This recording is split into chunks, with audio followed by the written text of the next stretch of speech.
নমস্কার, আজকে আমি সেমাই রান্না করে দেখাবো।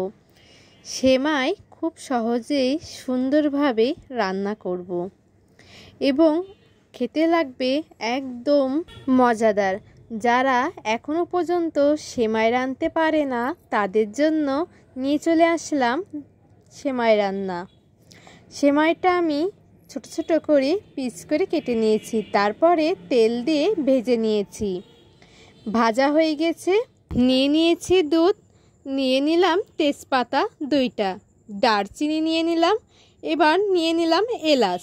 এলাচটা মাঝ বরাবর ফাটিয়ে নিতে হবে। একটু নাড়াচাড়া করে নিচ্ছি। স্বাদ মতন চিনি নিয়ে নিলাম। যতটা চিনি হবে সেমাইয়ের স্বাদ ততই কিন্তু বাড়ে।